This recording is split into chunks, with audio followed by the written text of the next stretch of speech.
Hello, and welcome to this episode of Pardon Your French podcast. I'm Vanessa Chernock. I am Stephanie Lauren. And we're here with Melisande. She is here to tell us what it is like to be a French person living in a region where there are so many foreigners. So we generally just sit you down and speak to you about life in the Charente. Dordogne, Charente. The two area. Yeah, the two of them. Yeah, because that's where we live in opposite ends. This is the first time we used the desk. Yeah. Oh, that's the first time? Yeah, we normally have the chairs here. Yeah. Okay. So all the times we've done interviews, we've done them somewhere else. This is the first time we've used the studio. So you're a very VIP. Oh, thank you. VIP guest. I do feel like a VIP. Okay, I'm working in Charente and I'm living in Dordogne. I don't want to live in Aubetterre. Yeah, I don't know, so many people are attracted to Aubetterre because of its history and its beauty. It is beautiful, yes, but the problem is too many people in summer and no people in winter. Ghost town. I think that's what I found because I moved here in the December and I was like, is this the same place that I came to visit when we were here in August? I was like, no. And then it was. Yeah. It was a shock to the system. Yeah. So people do well, I think, to last the winters there. But it's difficult to then only live for like 8 weeks a year. Yeah. In summer or in that atmosphere. I think it's difficult, isn't it? Yeah, because it's two polar opposites. In summer, it's too much.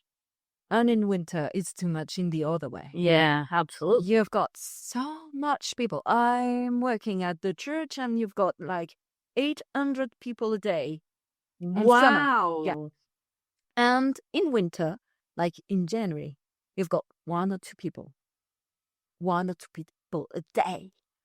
So you say, okay, what the fuck I'm doing? Why am I here? Why don't they close it? Yeah, just for January. Yeah. You know? Yeah, maybe just January. It's in January. Nobody have money for it. So anyway, they won't come. Social circle event. Yeah, do it on January. In the church. To be what? Yeah. In the church. So Mel, we actually met because you work in the church. Yes. So I was going for weddings and you were there to welcome us with Open arms and a broom and a dustpan. Clean up after yourself. Yeah. When I left home, I was in Lille. To come back here, I was living with my parents for the first time for so long. Yeah. It was a little bit difficult. You know, you had freedom. Yeah, you had freedom, and now no freedom at all. You think you're gonna come home to like a full fridge and like somebody to pay for the internet, but no. Could you just teach me how to use my smart TV and my phone and check my emails? And what does the letter say? It's on the internet. Can you do it for me? Oh, please, no.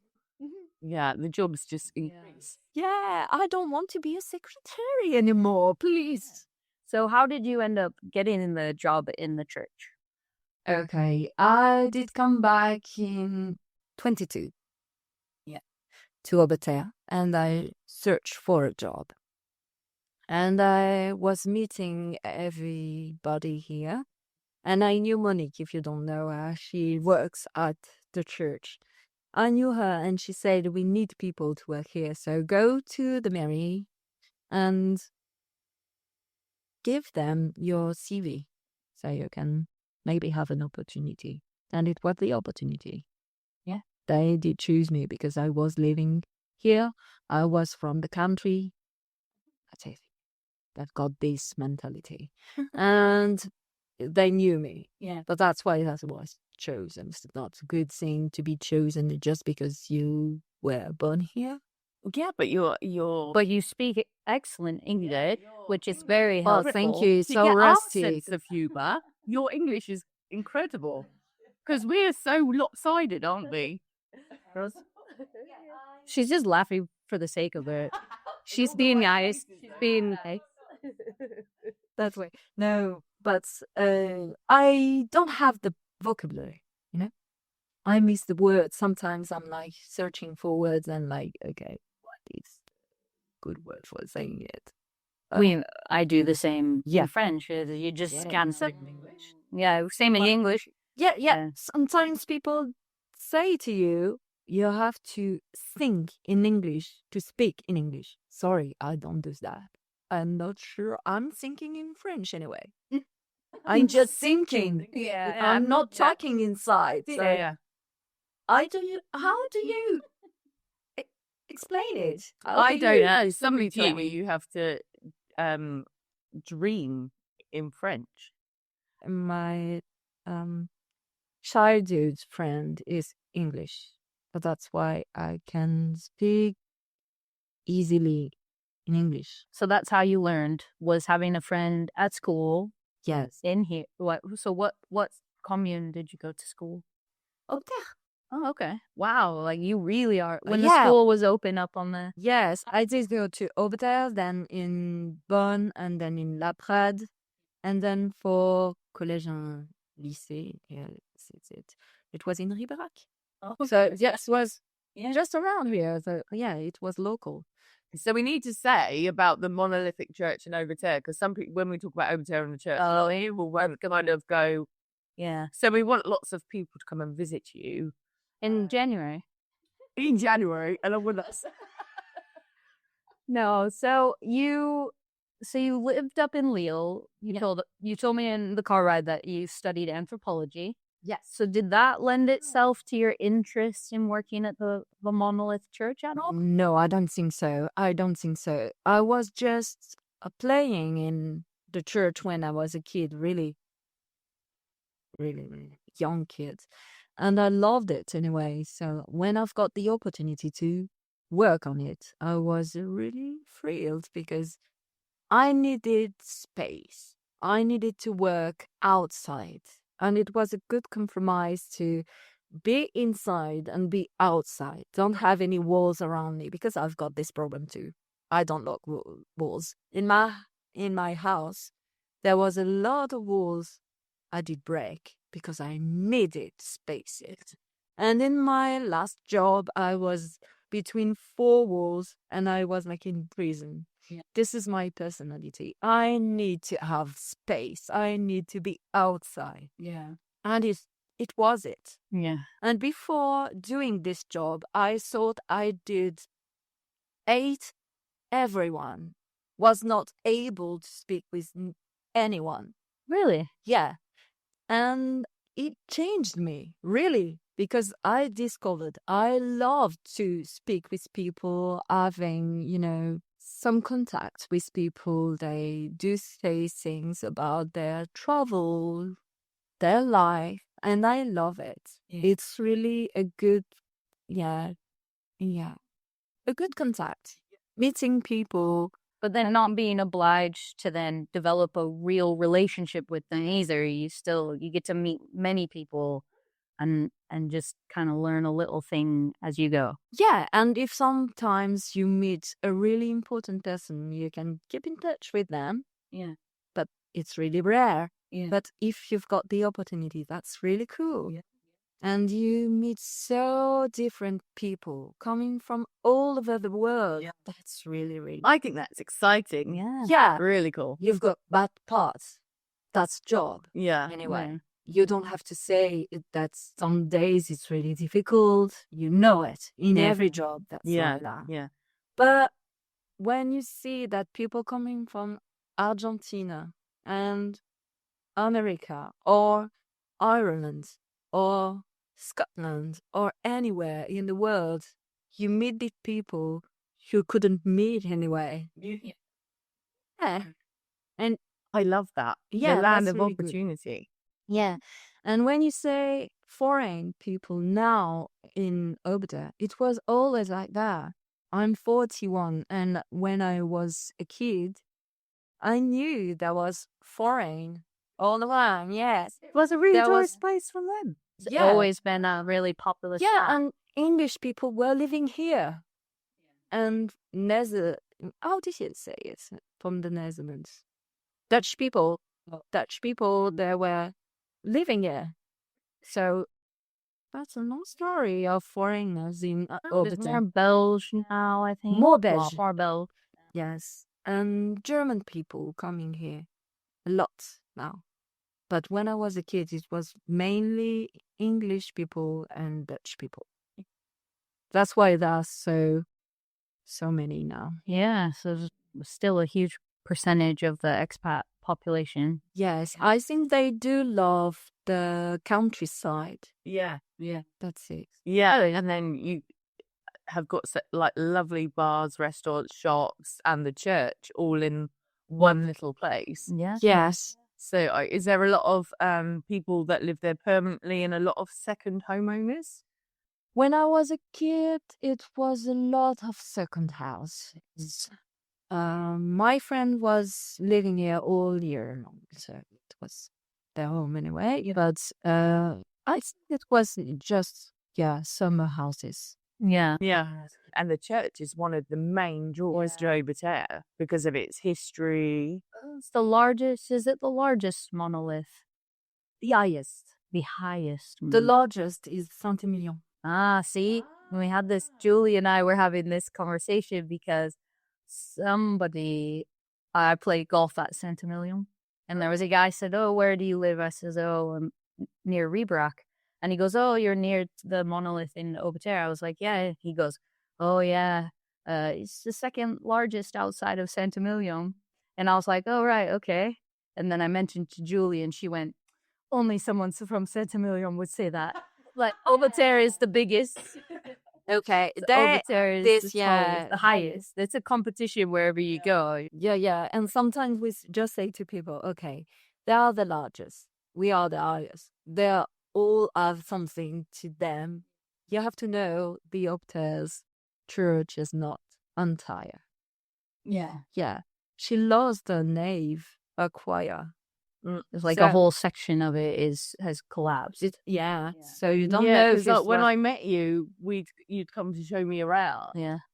And but love it's our not. work. What we have to say, it's not the same experience you've got inside the two of them. You have to visit the two of them if you want, if you like it, because they are really, really different. In Saint-Emilion, it's really large, but a little bit low, and you've got all the pillars staying here and with iron around because it's Protected. Yeah, it's protected, but it's beautiful. You have to see.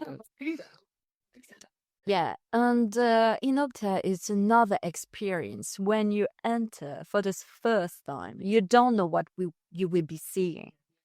You're not prepared to see it. And you go through the door and you just have this movement or looking up. And you say, okay, where am I? Where am I? Because it's really, really... It's overwhelming. I had that. I can totally understand. And you must see it all the time with everybody coming through. Yeah, and you've got this feeling you're so small inside because it's so high. And it's not built, it's carved. So that's why you're like, okay, they did carve it. Yeah. Are they crazy? They do that. Yes. People, you've got to know that some people are like, it's just rock. Okay, it's just rock. You don't know how people suffer to just carve this rock. Yeah. And there was a castle just up here. I think around the corner we went. Yeah, I showed you the ramparts of the original castle, but it's ruined. They used to be connected. Yeah. Yeah, it's blocked off now. Wow. Because it was the guy who lived in the castle's church he made, especially. Yeah. He's like, I'm going to make a church. You guys start carving. Start chiseling. Oh, yeah. I did go to Jerusalem, and I did so in the Cappadocia. They did it. So why don't you do it just under my castle? and you don't have to make it fall, okay? So you carve something just under a castle. Yeah. Are you crazy? Make sure it doesn't collapse. Yeah. So the engineering involved at the time was unbelievable. Yeah. And then the knowledge, and it is only right. It's only limestone. It's not like granite, you know, where it's like limestone you can cut with hand tools. Yeah. It's smooth and it's really soft. So soft. It's a rock, but it's softer than marble or granite or anything else. And you have to count with this. Yeah. And they did carve in a new way. The way you carve from the top to the bottom, it was not used at this time. They did saw it in Turkey. They wanted to do it. Oh, so they saw examples of this in Turkey. Yeah. The troglodyte style building. Yeah. Wow. And they were like, we can do that. It's a new style, so they did bring people with them, so they carve it this way, to the top to the bottom. And to have this high. So like the drain, obviously, the drainage that is in there. Yeah, on there's the like a gallery. And there's a sit down in the bottom corner. Is there a well? Of That's some a different thing. The drain thing you've got on the wall is because when they carved the gallery, they discovered there was water coming through, so they did carve this passageway and this drainer, so you can drain it out. Yeah. And then for the carving, the top to the bottom, they did carve what do you say it? I'm searching for the word puits. A well. A well. But inverse one. You put water, you carve, and the water comes down. Yeah, and it helps you to carve. And that's why you've got this container, what you say, at the bottom, because it was the ground, the way they can't carve anymore. It was too difficult, too solid, too hard. That this thing is to analyze the rock so you can know where to stop. Oh wow! Okay, This is it. That's amazing. So that was where they could find like proper bedrock. Yeah. Wow. Isn't that amazing? Yeah. That's why I was like, it's 70 meters high. So does everyone who works at the church, are you taught this information when you're, Yes. or did you research this yourself? Or? Oh no! It's because we've got in the church we've got an archaeologist that came in 2010. He did came to do some research, and he analyzed all of this and said it to us because we didn't know before. Yeah. How it was carved, how it was oriented. Yeah. Everything. He said it to us. It's amazing. We've got just hypothesis, and we said this and that and this and that, and he said it's not good. Stupid things. Some of the things you said. Yeah, you made some stuff up. Not everything, but some things are really not good to see. But And then so for the graves. yeah, All the graves that are dug everywhere. yes, Those are all carved in as well. yes, And then they'd put the body and then they'd cover it with with rock. board with rock. Yeah. They'd just cover it back up with a tablet of rock. Yes, a tablet. Okay, so they were like coffins themselves Yes. of rock. Yes, And then when they discovered the skeletons in there, because they're not carved like in any kind of really straight, organized lines. You know, when you look at the graves, some of them kind of like this. necropolis. Yeah. In the necropolis. Okay, it's what we called anthropomorphic tombs because they are carved when they need it, all around the years and everything. And it's all the way to the east. but not really. So they're supposed to face to the east. Not your head, but your foot must. Yes. Okay, because you're going to. But yeah, so it was like, it looks as though they were like, oh, we could fit one in there. And like, just carve in between those two there. Maybe it is. Yeah. Because it was when they needed, they have it. So it was a little bit fast. You have to be. Yeah. Yeah. And then the skeletons or the bodies that were in there, what's their relationship to the Lord or the church? We don't know. No idea. No idea. Maybe we think all the people of Aubetterre. Really? Yeah, like it was just where they. everyone. Wow. Yeah. But you have to know that in the necropolis, maybe there are humble people, but in the nave, because you've got this on the nave, you've got much rich people. The nave is where the bridge is when you walk in. Yeah. So you walk in over the top of all the graves that you walk. And it's to the... No. So that's the necropolis, the one that when you go in, it's to the left. Yeah. The ones that you walk over, the bridge is built over the top of the nave. What's left of it. I didn't even realise that. I don't like holes and heights, so I go across that bridge as quick as I can. I didn't even ever see that there was anything underneath. Yeah, there is. But in the heart of the church, you see now, there are a lot of tombs just under your feet. You don't see it because they grounded it. But now, so those would have all been tombs as well. yes. So the center ones. Yeah. So the center, the cross. The center with the cross is for relics, or a relic. The relic of the cross. Okay. And then they had the relic of the cross in there. There were 2 relics, weren't there? 4. Oh, okay. There was 4. One is on the bottom of the steps to go to the necropolis. On the left-hand side? Yeah. Okay. This is a part of Golgotha, the rock where Jesus was crucified. These are what they went to get in the Crusades, to bring back relics, religious like proof of. What you have divinity. to know is this church is symbolic of Jerusalem, all of it. So you've got all relics for Crusades. The first one, Golgotha.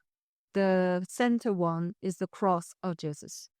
Then you've got what we call Pierre de l'Onction. I don't know in English the words. This is a rock where you put the body for the last second. Where he rose from the dead. Yeah. He was laying on the. And then you've got this big monolith of 6 meters. The symbol of Aubetterre's church. Yeah. When you see The altar on the right-hand side. you've got this. This is the replica of Saint Sepulchre. How do you say it? The Saint sepulchre. Sepulchre. Yeah, Saint Sepulchre. Yeah, the tomb. The This tomb big where tomb he. of Jesus. Right, yeah. What they built in the 4th century. Well, and the emperor did ask to have it. His mother, in fact. But they did build it in Jerusalem. And this is the symbol of Jerusalem. That's why he did it just under his castle, to have Jerusalem inside. Oh, yeah, it was a little bit ambitious. And this is the last relic, because you've got a relic of the Saint Sepulchre inside. Okay.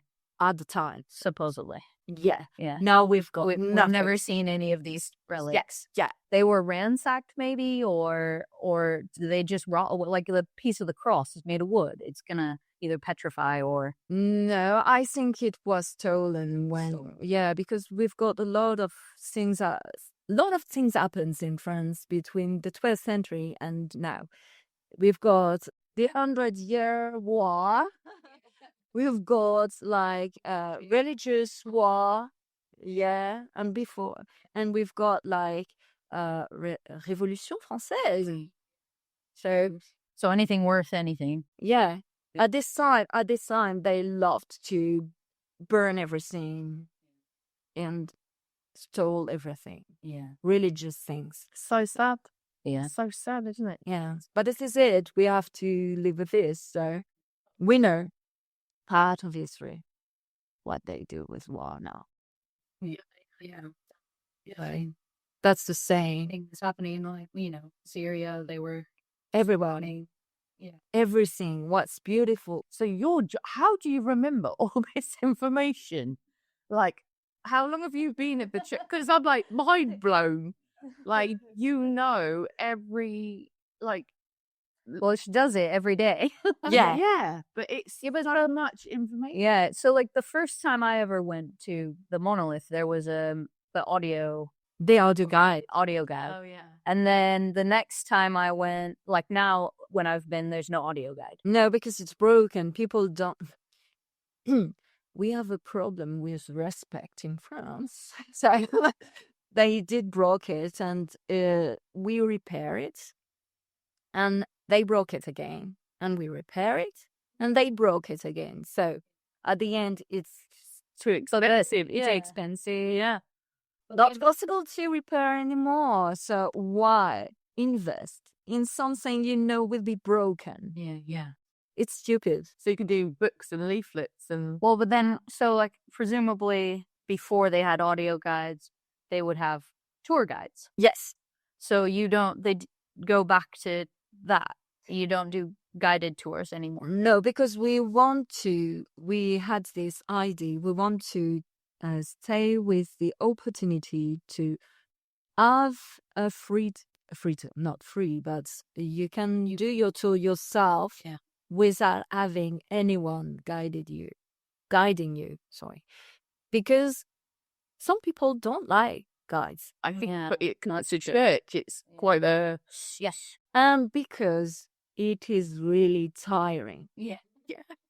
Okay, people don't know how much it is tiring to do it. When people say only one a day or only two a day, you don't understand what the job is, because the sound Yeah. is really difficult in the church. So you have to have a big voice when you do this guide tour.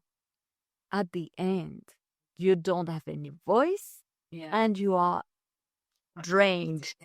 You are drained. If you have to do every hour, you won't do a day. It's not possible. But if you are two person and one on the morning, one on the afternoon, it's possible and it's good. And we can do it. You won't have the same experience because everyone is different. We don't guide the same way. And I think it's a good way to do it, because the people who doesn't want to have someone, then can do their way. Yeah. And the one who wants to have it, they will wait in a way. Yeah.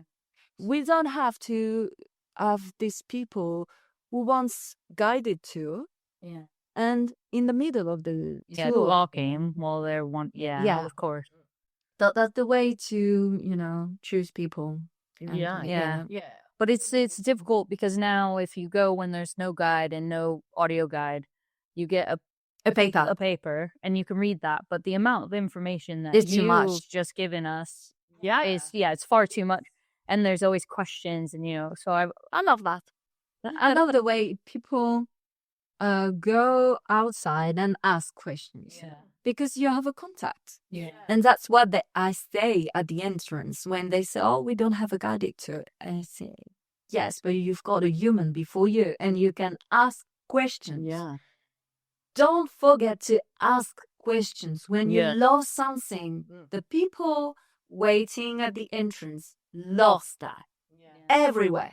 Yeah. Because it shows how much you love your passion for your Yes. job. When I first met you with Carter, and I had been before, but only to sort of have a look around and go, wow, I didn't really understand the importance of it, the meaning behind it, how it came about. And then I met you and you brought it all to life. And I was like, Or to Jess. And see, like, all the bodies are tucked over there. no. And then you showed us some photos and things, and I was like, my God, I've always loved history, but I've never been able to retain so much information like you can. I mean, you're like an encyclopedia on the monolith of Aubetterre. Like, it's incredible. I love it. I just like Google, having Google. Okay, I'm Google. Like Alexa, and it just asks you so many questions about it. It is rampage, because obviously you do weddings. Yeah, so this is the thing, is like, I've been in there, I don't know, 100 times, maybe not. I don't know. You're like, oh God, bless lady. Well, You've got the habits. Yeah. And part of it is like, because it's a job, you know, you go in and like you set the chairs up and you just come, and you lose a lot of times, you lose that kind of awe and respect for it. Yeah, because it's But then. but it's also wonderful, you know, if you are inside when people come in, like you said, when you see people come across the bridge to the threshold and go. And one of the best times is like the bridesmaids. So all of the guests get to go in beforehand. So like, obviously you see that and they have a wander around and they find their seats. The brides have all seen it. Oh, because they visited They out before. Yeah, that's why they've chosen to use it, but the bridesmaids haven't. So the apprehension from them about like, okay, well, we didn't have a rehearsal. I don't know, you know, what do I do? I says, walk across the bridge. There's a couple of steps at the end. There's a big hole in the ground right in front of you. Turn right. No, it's just like, turn right. Yeah. You will see where you're supposed to go. Like if you've been to, it all becomes obvious. But the problem is, obviously, nobody wants to do that. Therefore, like, no one can really do that the first time they walk in. So as they get to those steps and they see the hole and they look, their faces just go like, because I make it sound very mundane on purpose, because it's like, you're there to like do this job, which is to be a bridesmaid in this wedding. And I don't want to ruin, like, oh, you'll get to the end and you'll be like, oh my God. It's like, no, stay on task. Look for the groom, follow the eye. Yeah, you got a job to do. But it's very, so when I'm inside, so I'm not always inside. So sometimes I'm outside with the bride, sometimes I'm inside and it's all, you know, signaling or whatever. But if you're inside and you get to watch as the bridesmaids get to the threshold and have that kind of like instant reaction where they're trying to like still keep doing what they're doing, but also want to be like, oh my gosh, Yeah. don't fall, don't trip, you know, it's like uneven ground, it's uneven ground and heels. Yeah. Is pretty cool. It is. Yeah. Cool. But yeah, I mean, you know, I spend most of my time outside sweeping up flower petals. I don't spend a lot. When of you time see inside. these lights in their eyes, it's beautiful. It's like a child at Disneyland. Yeah. Yes, that's it. That's it. Yeah, I just found it breathtakingly gorgeous, and I want, you know, do you do concerts and things there? So I did choose to come back. It was difficult to choose this because it was deciding to leave my friends just there and say goodbye. Isolating myself from social meetings and people I love. But it was the choice I did. Was it the good one? I don't know. But I've got my house, my dream house. I've got my mom. So that's important to remind. Yeah. And why not? Job that is perfectly fit for me.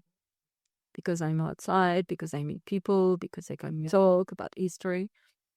Not everything is really happiness, but in life, yes.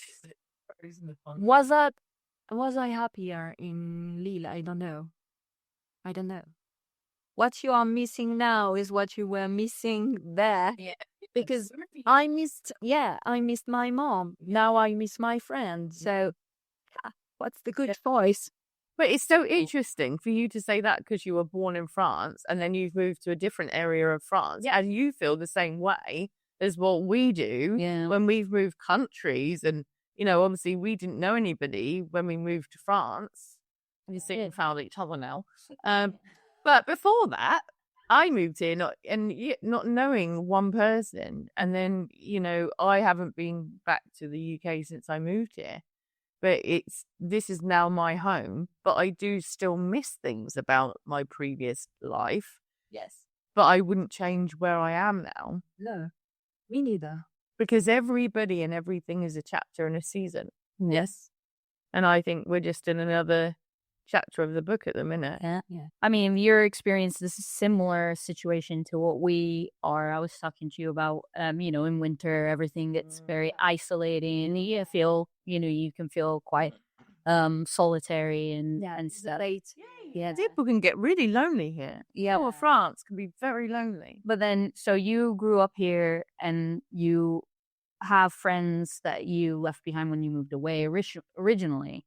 But then, like you said to me, 20 years go by and things move on. Life goes on for everyone. Yeah. So even if you reconnect with them, that's not the same connection. Yeah, they're not the same people that you left behind. And it's comforting to know that, there's that person that you still have some history with, but they're not necessarily, you're not hanging out every week. You're not best friends. Like, they've got their own life to deal with and you've got yours, and you're not in the same place at all. Yeah, and we are not the same anymore because, with your friends, the friends I've got in Lille, we did have this time we grew up together, even if we were adults. We grew up together through hardships and through happy times too. Yeah.